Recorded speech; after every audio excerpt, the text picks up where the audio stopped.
Hi guys! For today's video, magluto tayo ng na-upload ko na to is fried rice. Gagamit tayo, haluan natin siya ng beef. Fried rice with beef. Ayan. So, eto guys is na-slice na siya. Pero hugasan muna natin. At i-check natin kung maliliit o malalaki. At i-slice natin siya ng smaller. So, pagkita ko sa inyo kung paano. So, marinated muna natin. Hugasan muna natin. So, kuha tayo nito para tingnan natin kung malalaki o maliliit. Yung slice ng beef. Tunay na tunay na pagkakataon.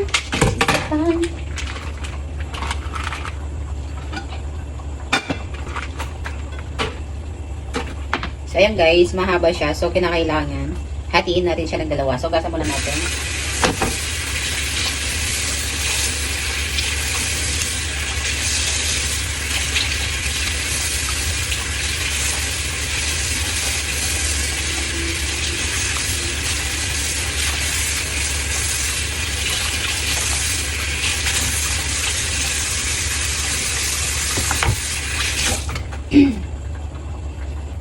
Ayan, meron tayong knife. Ito na lang gamitin natin para hindi tayo mahirapan. Ayan, so ganyan lang siya para alam niyo na. So, ituloy lang natin ito. Hindi na kasi super smaller. Yung maliliit lang, yun yung ikakat natin. So, ito katamtaman. Ito is hatiin natin kasi super malhata siya. Ayan, so okay na yan. Okay naman siya. Meron pala yung malalat lang. So, okay na. Hindi na natin anuin. Ito mahaba.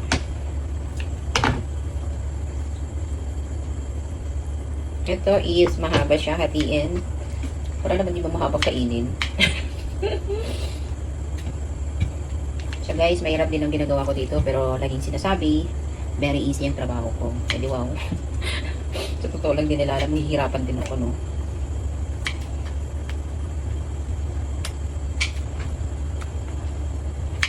Guys, masarap na ito kasi halo lang natin dito rice at saka yung beef. Ayan. Pag ganyan na siya, sugas muna tayo ng kamay.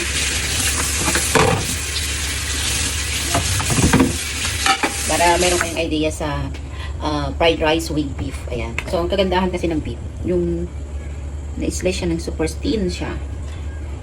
Ayan. Ito yung mga kailanganin ko. So, kukuha tayo ng kutsara.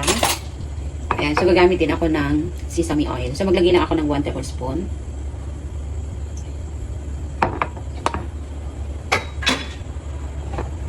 Then gagamit tayo ng dark sauce. Ito ay Chinese dark sauce.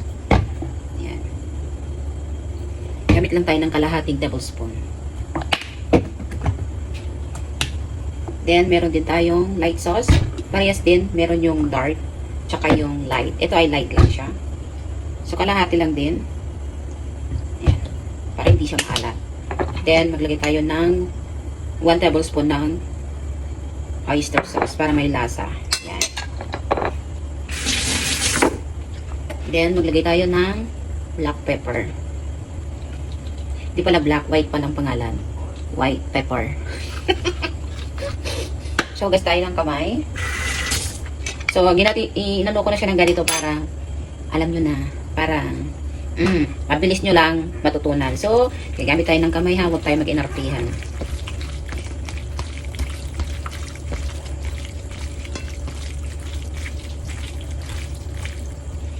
So, okay na siya. So, takpan na natin, lagyan na natin muna sa fridge. Ayan, tatakpan na natin.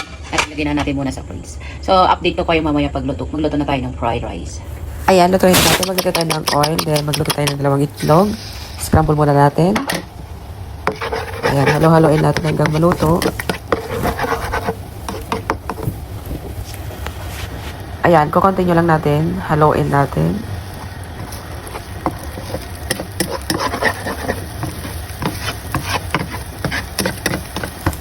Ayan, simple lang naman magluto. Make-up lang natin. O, diba? So, transfer na natin sa plate. Ayan, okay na to.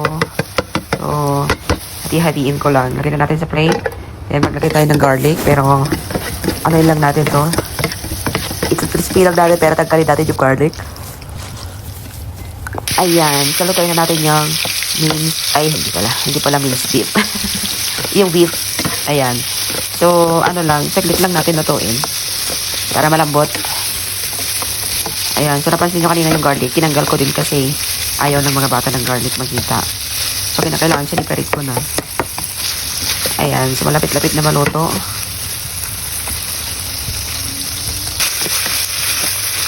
Ayan. Okay na.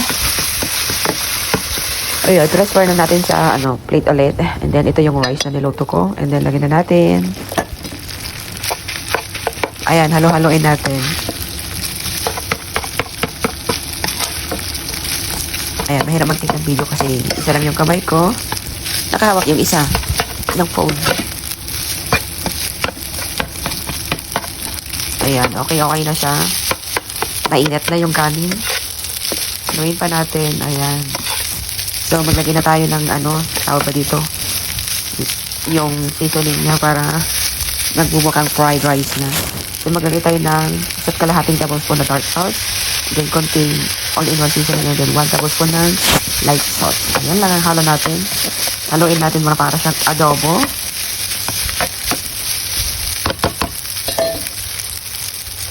Ayan, lagyan natin yung beef. Ayan.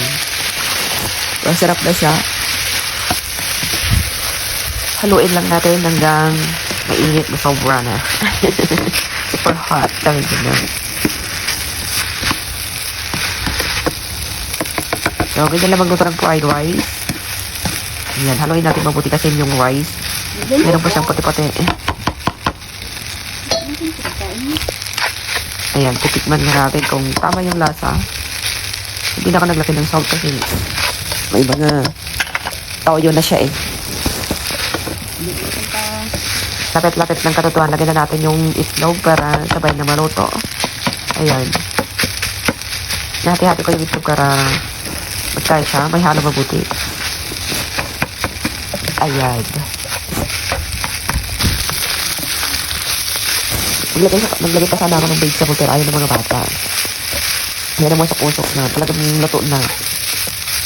So, ganyan lang kasi na magluto ng fried rice. Paborito ng mga amo. Para may natutunan. Dahil super yummy yan. Ito na siya guys. Luto na. So, ayan guys. Hanggang dito na lang aking video. And huwag kalimutan mag-subscribe, comment, share, and like. Bye guys. At kakain na tayo. Diba? Look yummy na. So, masarap yan guys. Kahit gayahin nyo talagang super yummy. Yun lang yan. Bye.